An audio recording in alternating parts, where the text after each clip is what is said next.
Welcome everyone. I am KL Wells and I'm the host of Thrive While Loving an Addict. And we are joined again today for our part two with Jason Prokowiew, who I just really loved talking to. And we only got to a certain point in his story. So there's more to unpack here that I really did want to spend more time with him. But before we get started, Jason, if the audience hasn't listened to part one, can you just give us a CNN version of your origin story and how you got here and got to the book and Sure. I'd all be of that? happy to try. I'd be happy to try. Thank you, Okay, Kale, for having me back. It's good to see you again.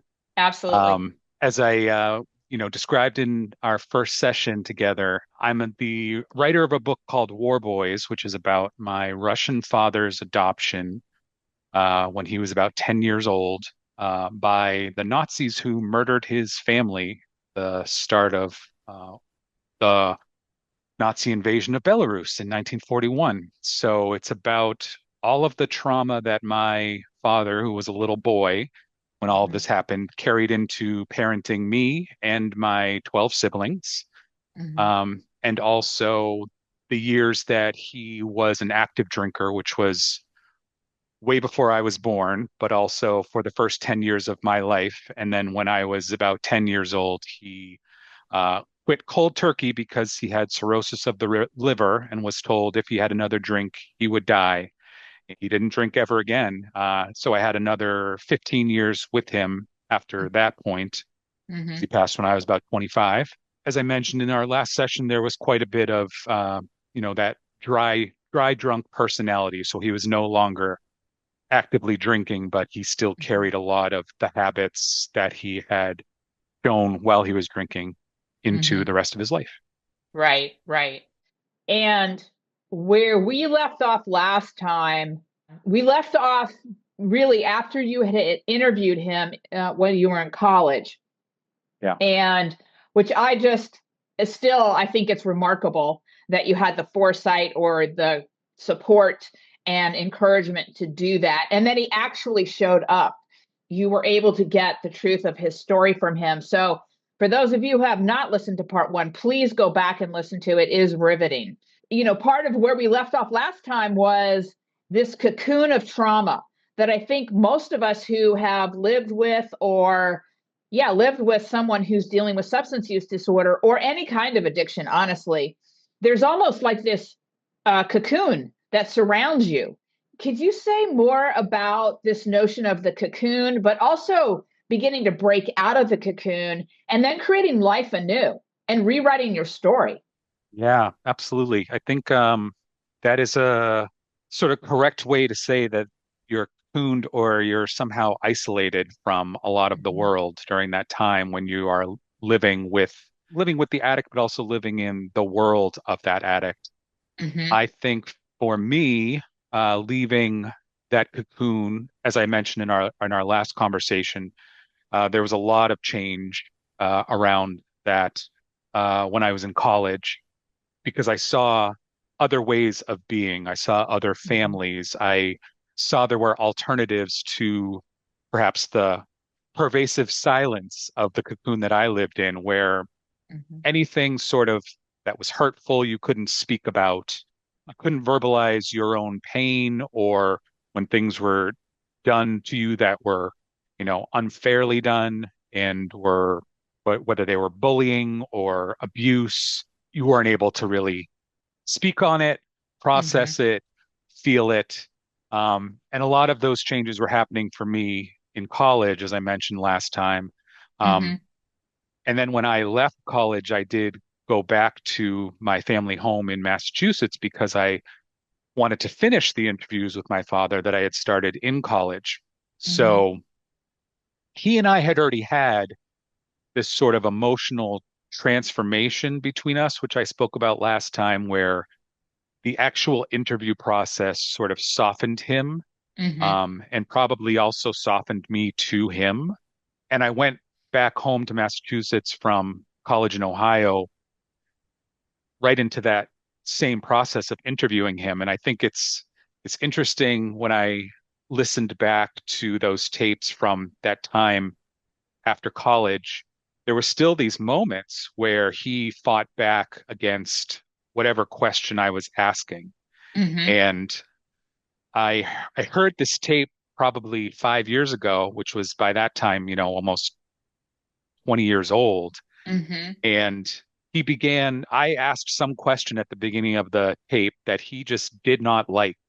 And it just triggered in him the alcoholic's voice of trying to control the conversation and wanting me Mm-hmm. to stop asking the questions that I was asking. And he got that low tone that I remember being so scared of as a child Mm-hmm. and just said something like, "Why are you asking me about this?" And even 20 years later, when I was listening to that tape and listening Mm-hmm. to that voice, I Mm-hmm. still could feel it under my skin. I could still feel what it was to be afraid Yeah. of that voice, of that warning shot that he was firing with that voice of Mm-hmm. don't tread here right now because Mm-hmm. I don't want you to go there and you may get a side of me that you don't want, which my father had a huge voice. He could use that voice to silence a room, to silence me. And was that going to be where he went in the tape if I Mm-hmm. kept pushing? Mm-hmm. It's very interesting that I sort of ended the discussion that day. There's a quick end to the tape, and then we picked up another day. Mm-hmm. Um, so I think coming out of the cocoon, in part, was learning that those traits that he had, those abilities, those pressure points, those moments of wanting to control still existed. Right. And also, I think whatever I had done internally for work in the 4 years or so, 5 years before that, um, gave me the good sense to end the tape that day and Mm-hmm. to just know that he was in this position where he was not going to come out of that Mm-hmm. stance. And I did Mm-hmm. not have the power. It wasn't my job to take him out of that, which Right. was huge because Mm-hmm. that's Al-Anon training, right? That was my Mm-hmm. time in Al-Anon teaching me like we cannot control this other person. We cannot make them change. I had to Mm-hmm. show up for him in that moment Mm-hmm. the way that he was, register that that's how he was that day. That's how that Yeah. day was going to be for us, and Mm-hmm. leave it alone. So I'm super curious, Jason. Yeah. How did you work with what was going on for you internally when that voice showed up again? Yeah. Do you mean when I listened to it Mm-hmm. 5 years ago?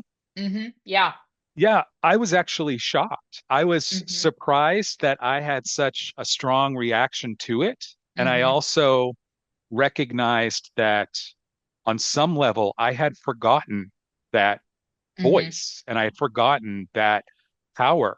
And I had Mm-hmm. forgotten because so many years had passed that there was still this scared little boy version of me Mm-hmm. within myself that could Mm-hmm. be triggered, for lack of a better word, by that voice.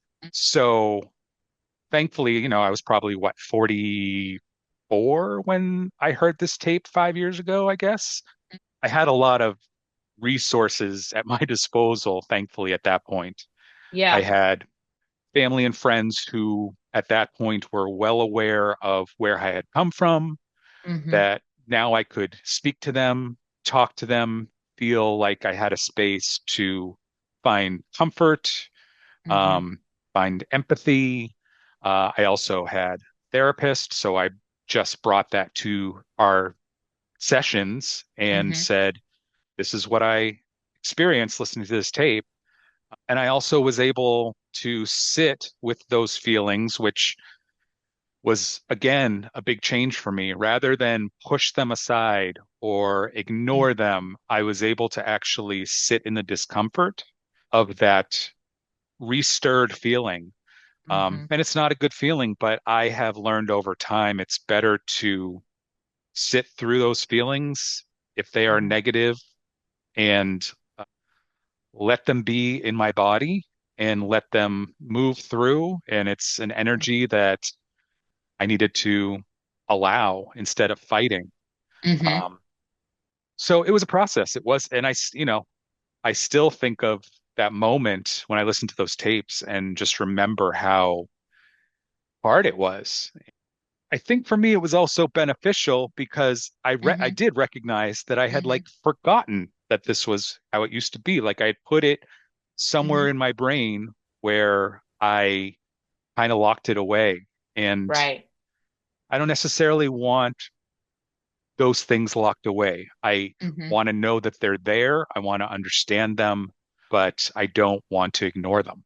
So Mm-hmm. it was a moment to integrate some of that into Mm-hmm. my life and who I am. Yeah. And I think it's just such a great recognition for our audience that coming out of the cocoon, isn't kind of a one and done. It doesn't have a Right. time frame. There's an Right. evolution to it. And still with going back and listening to those tapes and then having that reaction, there was still more cocoon to come out of. Yeah. Yeah. Yeah. I'd be curious if you have that experience as well, where you think something is sort of done, but Hmm. actually it is not done and it's kind of not done with you, and there's still something there to learn from that experience. Hmm. So, as my therapist now always reminds me, because there are bad days when suddenly I'm, 7 years old again and afraid. Hmm. My therapist is quick to remind me that mental health is a journey and not a destination. So Right. something could be Right. happening at 49, you know, 4 decades later, that is about something back then. And I think I struggled with that for a long time, just like, oh my gosh, this is Oh, so old. why How aren't we can this done with still? this? Yes, Yeah. right, right. Um, Yeah. but sitting with it, being uncomfortable with it, learning Hmm. from it is, I think, something that I've come to understand is going to be a part of my journey through life. Hmm. Hmm. I would totally agree. I mean, there are still moments every once in a while. My son lives on the East Coast, and Yeah. I'm on the West Coast. And if I don't hear from him for like a week or so, there's a little part of me that's going, okay, what's going on? And I'm getting much quicker at turning that little voice. Or Right. I'll just, send him a text and let him know I love him and thinking about him. And just so, that love of him is moving. Yeah. And it's not getting stuck with, quote, the worry of has he relapsed again or something along those lines. I'm pretty quick to like cut that from getting any more energy than it deserves, which it doesn't deserve any. But it's a pattern, of Right. thinking that little Right. thought form still pops up every once in a while. I think it's interesting that you described like having a bad day. For me, it has been learning how to shorten those moments. Oh yeah. So, Hmm. I don't have a bad day. Generally, I don't have a bad half day or an hour of a day, honestly, because Yeah. I've gotten it so truncated down. I know how to shift from when I get triggered to moving it. And so I have that toolbox, and I exercise that toolbox regularly. But the other thing, too, is, I do this podcast because people have asked me, why are you still doing this? He's clean and sober for 3 years, blah, blah, blah. And I said, I'm Right. doing this because it's part of my mental health is part of my taking care of me. I love talking to people who have, gone through the gauntlet and have figured out and gathered tools and are living a thriving life and knowing full well that it's still all a journey. Community really matters. To be able to talk to people all over the world, honestly, that are experiencing this, and to also know, and this piggybacks to something that you said a little bit ago, is that we are in such traumatic times. Hmm. And so, again, everything's been amped up. And so, if Right. we have our own trauma that we're not dealing with, it's going to get massively compounded. And so, this is the call to skill up. Yeah. Yeah, I was listening to your YouTube video about micro successes, Hmm. right? And it sounds to me like when you have those moments where you have this option, right, to react in way A or B Hmm. towards these feelings or thoughts that come up about your child, it sounds to me like if you make this decision to just send that text and say, I love you, and put that energy out Hmm. and move on with your day, Hmm. that to you is a success. Oh, Um, yeah. it, yeah, and a micro success, and you build Hmm. upon that, I think. Hmm. Hmm. It very much reminds me too, and I write about this in War Boys Hmm. about, and I'm going back a bit here, but when I got to college and all of all of my friends, one of them was psychology student and was very interested in psychology because she was overcoming her own Hmm. dysfunctional mother. I remember having a conversation with her, and I was quite broken at that point. Like, hadn't really begun my work in Al-Anon, hadn't really begun my work in therapy, and I Hmm. was not even telling her that some of the stories that she was expressing about her childhood felt familiar to me, but I was doing it almost secretively. I was trying to Hmm. gather information for her about, like, what do you do? What do you do with this past? What do you do Hmm. now? And Right. she said something to me that stuck with me, when I was about like 21. And she said, I think you try to have as many good days going forward as possible. Hmm. So I had never thought of it as Hmm. maybe like an emotional bank account that you can draw from. Like Yeah. all of these days in the Hmm. past that were sort of in the negative, Hmm. I now could potentially build a life where I was banking more Hmm. positives, more successes to Hmm. draw from on those bad days. So Hmm. um, I think some of what you are Hmm. approaching this with and what I hmm am approaching it with in terms of the toolbox hmm and some of those good days slash micro successes are kind of aligned ideas. Yeah, definitely. I mean, the notion relative to our mental health is three positives to every negative. And so it is really important from a mental health perspective and self-care perspective for us to stack the things that we're grateful for, the things that, Yeah. the micro successes that have happened during the day. And when we actually lean into that, we find out like how much of our day is really quite extraordinary, the things that Yeah. we get to experience, the things that we get to do, the people we get to play with. If we can have a little bit more reverence for this life that we're living, we can stack it.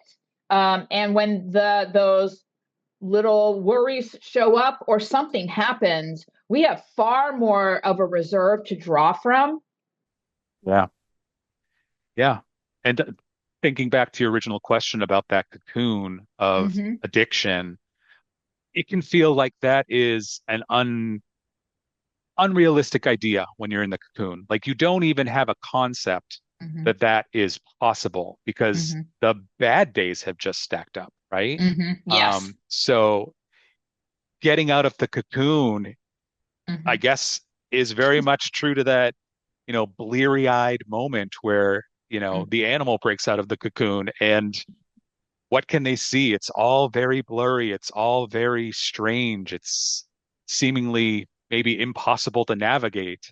And that's what I think it can feel like when you're inside of the addiction or the addictive person's sphere. World. Yeah. Um, yeah. And yeah, that sort of rings true for my experience of breaking away from my Hmm. father, but also the alcoholic system of my family that hmm we lived under. Absolutely. So I think it's important for our audience to like just grab a hold of the notion that the isolation, the cocoon of trauma can be transcended. And we can learn how to take agency over how we step into our own lives and then how we take our power back. And that it is a lifelong process. Yeah. It's like going to the gym. You can't go to the gym just once and be fit. I go to the gym, 3 to 4 times a week still. And I will as long as I can because I want to be fit. And so I'm going to do the things I know I need to do in order to be mentally fit, emotionally fit, spiritually fit. Yeah. And so there's a practice to this that will absolutely transform your life. Let's put it that Yeah. way. Yeah. Yeah. Yeah. It's as I mentioned before, having more good days than bad days, and like bringing in what you're saying, you can be the agent of that, right? You can Mm-hmm. be the one who Mm-hmm. determines how this day will be. It's like that decision that you make to just text and say I love you rather than, ooh, let me dwell in and dive and swim in all of this Right. possible negativity. Yeah. Right, right. Yes, Yeah. all the possibilities of things that could go wrong.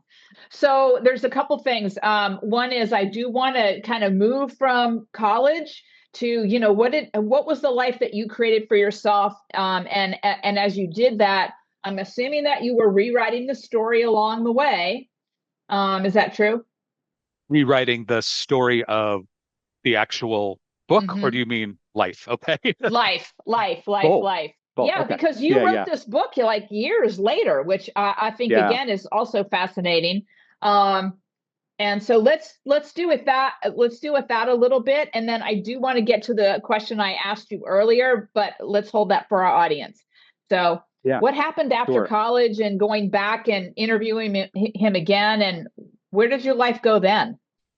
Yeah, as I mentioned, I moved back to Massachusetts to finish the interviews. So I think my father and I finished the interviews very close to uh, the beginning of 2002. And then actually just 3 months after that, my dad passed away. And there was a great deal of continued healing through the interview process. After my father passed, to kind of get back to again this idea of the isolation of being in that sphere. Um, Mm-hmm. I remember just being so heartbroken that he passed away and just this uncontrollable crying that went on for days and days and days. Um, and I think a lot of that was because my father had run the family. My father had been the root of how this family functioned. Right. And not only was I losing him and all the good things, but alcoholic system, like we all Mm-hmm. kind of built our lives around my father. Mm-hmm. Um, and suddenly that person was gone. And what do Mm. you do Oh, when wow. suddenly the Yeah. person who kind of indicated how you would be in the world and how Oh, you would be in this family system was gone? And I yeah. think that was really the reckoning. And I think not just for me, but for a lot of my family, I think we all experienced some realization that he was the glue that held this Mm-hmm. dysfunctional family together Mm-hmm. Mm-hmm. because there was a real splitting. There were so many of us, as I mentioned, there Mm-hmm. were, me and 10 living siblings at that time. My two oldest sisters had passed away. So there were 11 of us. Mm-hmm. Most of us, not me, but most of us had partners and children. And it was, my Mm-hmm. father had 26 grandchildren. And suddenly all of these people were without this person that we all gathered to see at, Christmas or gathered to see at Easter. And all of that was gone. And we all Mm-hmm. had to, on our own journey, figure out what we were going to do next without Mm-hmm. him. Um, Right. and I think it was a process for me, again, through discomfort, through therapy, through continued work in Al-Anon to continue to establish who I was going to be in the world now Mm-hmm. without him.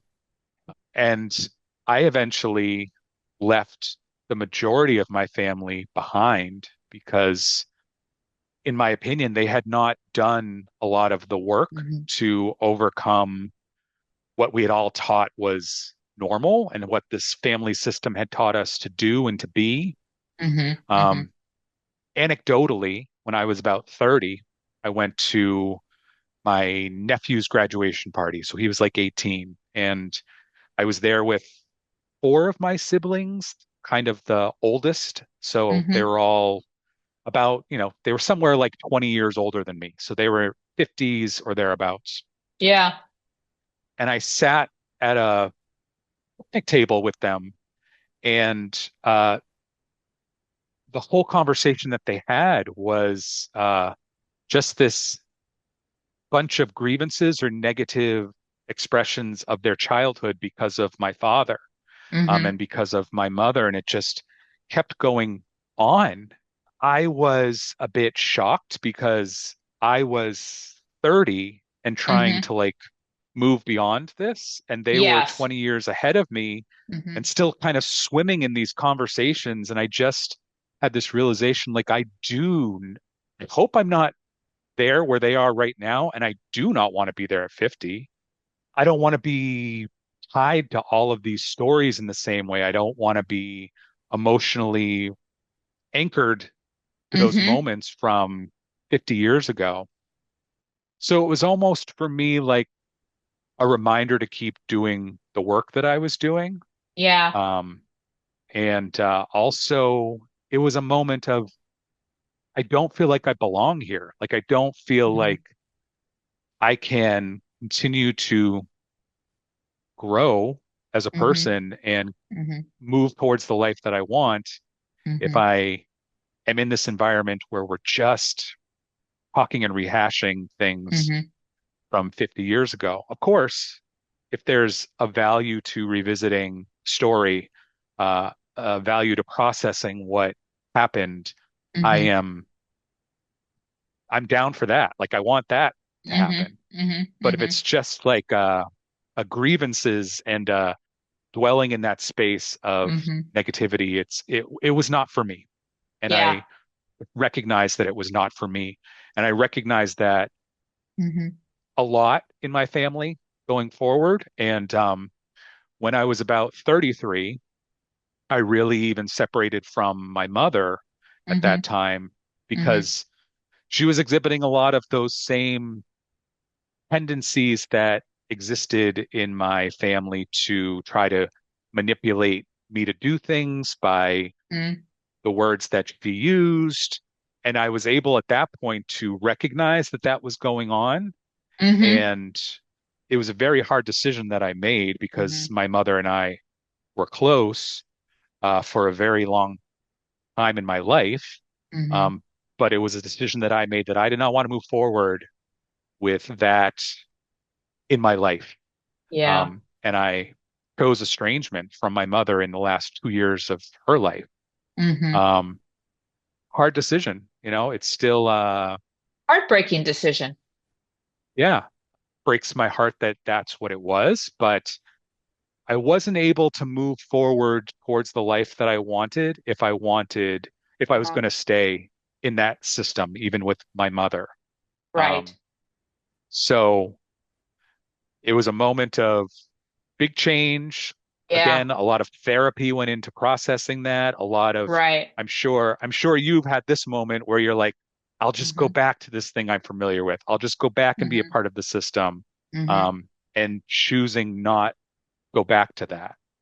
Yeah, I mean, I think most people that I have talked to have had a similar experience where they Yeah. just don't fit in their families anymore because they haven't moved on. They're still in the cocoon of trauma. Yeah. And they're still telling the stories, and this is just the life that they're in, and they haven't woken up yet, so to speak. And they don't show any signs of wanting to wake up. And so, I've had this, my family, most of my family's gone at this point, but I would say I definitely fell outside the paradigms that my family held. Yeah. And even, my friends that I grew up with. And it's eye-opening, it's shocking. It calls us to really grapple with, um what do we want our lives to be about, and are we Yeah. courageous enough to step forward in actually creating it? Yeah. Yeah, and think about those words that you just used, eye-opening. Those are big feelings to experience, right? Mm-hmm. So Mm-hmm. another one that I would add to the list, and I would you know, not shame anybody for, is the fact that grief comes along with that as well. Oh And yeah. as much as we are hopefully stepping into something Mm-hmm. more positive for our life, we Mm-hmm. are leaving something behind that had good parts that we had attachments to that brought us perhaps some joy and love, and we Mm-hmm. are making the choice to step away from that. And how could there not be also Mm-hmm. sadness with that? So Yeah. I for me, it was totally. allowing, yeah, Mm-hmm. Yeah, I it was totally agree allowing with all you. of those in. Right. And so to acknowledge that there is a grieving process that goes with this, Yeah, and to actually give ourselves the gift of grieving, yeah, because we are in the midst of change. And somehow we have grabbed a hold of a notion of a life that we are almost compelled to create. And so leaving our family, our friends behind, in getting to a blessing and releasing, letting go, doing the grief work to allow us to move forward. It's all part of the journey. And so I think there are just all so many great lessons embedded in this conversation from that perspective. hope so. Yeah, yeah. So before we got on, I was floating the question to you because I'd heard this recently that our life's purpose sits right beside the absolute worst thing that ever happened in our lives. And I was listening to a podcast, they were talking about this, and I was just struck by that notion. And and so I was leaning into, is that actually true for me? And it is absolutely true for me. Is that moment on that sidewalk when my got cracked wide open and witnessed Sam's arrest? That was the absolute worst moment of my life, and it was the moment that birthed my life's purpose. And so I'm Powerful. curious, from Yeah. your perspective, how do you see that?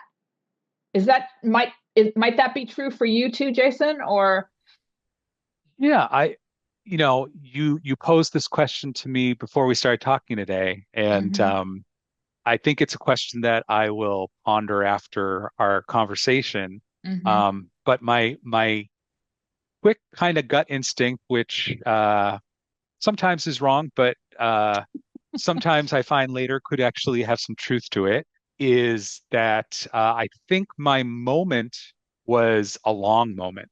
I think my moment was a childhood of loneliness, mm-hmm, um, where I did not feel comfortable for a lot of reasons. I identify as a queer person, so there was that isolation. I was the only queer person in my family, so I right. felt alone in that. But I Mm-hmm. felt alone in my pain Mm-hmm. of experiencing the violence of my childhood home, and not having a place to express that uh, pain, Mm-hmm. not having somebody I could turn to talk about what was Mm-hmm. going on. Mm-hmm. So I think when I think about that, you know, purpose aspect of this question, Mm-hmm. I think what I have tried to do after coming from that place of isolation Mm-hmm. is to make sure that I do something in the world that lets other people know they are not alone. Mm-hmm. Um, that Mm-hmm. they can find that in my book. Mm-hmm. I am a big fan of and a active member of my writing community. Mm-hmm. And when I say writing community, I mean probably now at this point hundreds of writers across the country and the world. Mm-hmm. Um, and whenever a write, because I worked mostly in the nonfiction space, so Mm-hmm. I work with a lot of people writing about difficult moments in their lives. Right. And I hope that when they read War Boys, that Mm-hmm. they see that I went to places that were really difficult and Mm-hmm. scary, Mm-hmm. and sad within my own life.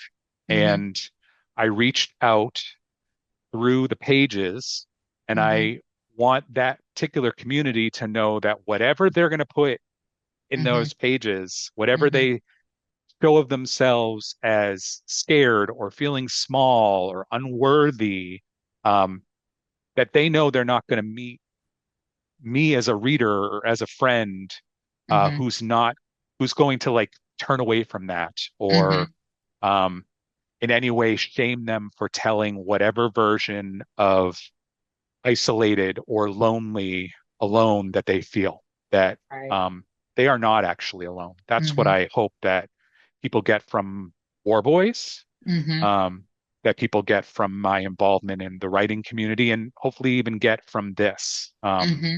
conversation. Mm-hmm. And I think they get that from you too, KL. You know, I don't Mm-hmm. think we're coming at anybody and looking to judge them. We're looking to like Mm-hmm. open palms, you know, welcome them into the conversation and say, you're not alone. Don't feel alone. Yeah, well, yes, absolutely. I see this as freeing people from their isolation and, dropping the silence, dropping Yeah. the stigma, dropping the shame, um, uh, all of that that surrounds and creates a cocoon, of trauma is, well, I think it's actually a lie because I don't know any human that I work with or have worked with that hasn't had major stuff in their lives. And so I Right. think, we have this tendency to look to the neighbors, and we go, oh, look, they've got it together. And I can tell you, I'm not talking about the neighbors, but I am talking about humans in general. We all Yeah. have shit. And particularly now, because, from a research and statistical perspective, we're kind of moving into territory relative to suicide, isolation, anxiety, all of these mental health issues in levels that we have not captured before or experienced before. And I do think that this notion that you're the only one, so I'm therefore not going to tell anybody because they're not going to understand, they're going to judge me, they're going to think less of me, all of that is perpetuating all of this crazy. Right. Right. Absolutely. And I think too, I don't know if this probably resonates with you because I think a lot of us folks who have lived with an addict become caretakers, right? That's a part Mm-hmm. of the Mm-hmm. deal. We are Mm-hmm. trying to caretake for the broken system. We're trying to caretake for the addict. And I think one thing that's been useful in my therapy sessions, my therapist, I was telling him something about something that I do on a regular basis. And then I was trying to say how that was a bad thing because I learned it within the Mm. alcoholic system. Mm-hmm. Um, and I think what it was at that, the particulars of that was like I was mentioning that I'm very good at keeping in touch with people. If I am friends with somebody, they're going to hear from me and they're going to know, you know, on a pretty regular basis that I'm thinking of them. And Mm-hmm. I was down, I was really disparaging myself in my therapy session about Mm-hmm. the fact that I was this person in my Mm-hmm. friends' lives. And Mm-hmm. he just said, what we're not going to do is pathologize our strengths. And although it was, Hallelujah. yeah, maybe it was something that I learned in the alcoholic family, like to constantly be checking and caring and maybe in now that therapy session, I could tweak that and maybe not think about it, think about what about that was obsessive and what I was doing to, you know, make sure that they were caring about me, but also to recognize that it was actually a positive thing that I cared about them and that I'm Mm-hmm. checking on them and that I'm a good friend. Mm-hmm. So it was a rewriting of the script that had for so long disparaged this thing that I do. Yeah, and I don't I'm know. struck. I don't even know how I just got there with what you said, but I don't know if you could follow. Well, I'm kind of struck by just the notion of that, those acts on your part and keeping in contact and checking in with people and so on and so forth. it is an expression of you don't want people to feel alone. Yeah. And Yeah. so now we can carry that to an extreme, and then, that's a whole other issue. However, it's just one way of you being in the world and letting people know they are never alone. Yeah. So to your question, I think if that's kind of what maybe my purpose is, yeah, that's an Hmm. extension of that. Um, Hmm.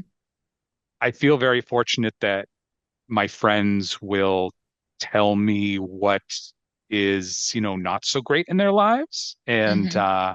I want them to know that it's okay that you express that to me. And Hmm. also, I'm thinking about you, whatever, 2 weeks later, I want to know how you're doing now. Um, Hmm. and sometimes it can just be a text message that I'm sending and saying, Hmm. how are you doing? Because I know they were having a tough time recently. Hmm. So Hmm. yeah, Yeah. I don't want them to feel they're in Hmm. this alone. Right. Right. Yeah. So yeah, I will be curious to know as you noodle more on this question, Yeah. Yeah. if that, that purpose of helping people recognize that they are surrounded by people who care and never alone, if that actually kind of rises up to significance from a conscious and intentional level. And I apologize if you said this before, but you were kind of telling me the inciting incident. But how do you verbalize the purpose for yourself now Oh, in your great life? question. Thanks for asking. So how I think about it is to be able to experience something that drops you to your knees and cracks you like wide open. Like that day, was the day I changed, and my life changed forever. And so to be able to take those moments and mine them for the gifts and opportunities embedded in them and rise. Yeah. And Yeah. so I do a lot of coaching and training on how do you rise from these moments? How do you prepare yourself for the moments that are going to come because we are living a human life? And what is the resiliency piece? What are the things that I talk about? Building a practice of emotional support and emotional resilience, psychological resilience, mental health resilience, and spiritual resilience. And so it's a practice. Yeah. And I can give you an example of a young man that is just about ready to turn 40, and he's the CEO of a company that I work with, and it's a family-run business, 3 generations. And we have been working for 4 years in this whole resiliency space, as well as building a great company that can thrive and he can take vacation. And so his nephew committed suicide at the beginning of the year. Mm. And so he was as genuinely authentic in that experience for himself, for his Hmm. family, for his kids, for his business. And he still kept doing the things that he knows he needs to do in order to ride the storm, so to speak. And that one instance was followed a week later by his sister-in-law, who also works in the business, who has a life-threatening autoimmune disease, and she was airlifted to a regional hospital, not expected to live. So you have these twin things back to back. Yeah. And then over the months, like 3 months later, I actually asked him, I said, I don't know if you can answer this question or not, but I am super curious with all the work that you had done and all that you have experienced in the last 3 months, where would you kind of rate yourself on navigating this particularly traumatic time for yourself? And there's this long pause. And I'm sitting there, I have a number in my mind, but I don't know if it's Uh, going to marry up what he thinks. And he yeah. finally says 8. Wow. Yeah. And exactly. Yeah. Exactly. And Yeah. so he is kind of my touchstone for the work that I do in the world, for him Yeah. to be able to go through that experience and self-identify as an 8 in terms of navigation at a healthy level. Yeah. Yeah. That's what my life's purpose is. Beautiful. Mm-hmm. Yeah. Thank you. Thank you for Mm-hmm. sharing that story. And thank you for doing that work. I think it Hmm. all kind of like Hmm. I can see the thread through this whole conversation. Hmm. Like we Hmm. spoke before about the toolbox. We spoke before about Hmm. having more good days than bad days, right? About Hmm. banking this life that uh maybe doesn't look like the life that we were brought into. And we have to keep going back to those resources. It can sound a Yeah. little Hmm. cheesy at times to be like, use your emotional toolbox, but it's a concept, but it's also actually useful and can really change a life. Yes, I see it as mission critical. And mission is living a healthy, thriving life. And in order Yeah, to do that, these are all the things that I have gathered that support me in that. And I'm not done gathering. It's like when something shows up that's pretty weighted, I will grab another tool to add to what I'm already doing. And I was doing that when going through sure. this experience with Sam. When he, when it became evident that he was addicted to fentanyl, that took ratcheted up the game significantly. And so I grabbed two more tools and added it to the toolbox that I was already using. Instead of Yeah, dropping things away, which most people in tough situations tend to let go of things. No, you need to add to what you're doing yeah, that keeps you healthy and thriving in the midst of whatever traumas you're dealing with. Um, so those were a lot of lessons that, and I bless him every day for the gifts that came out of his addiction, yeah, yeah. because it is why I do what I do, and I have cred. you Right, know, yeah, right. yeah, Absolutely. yeah.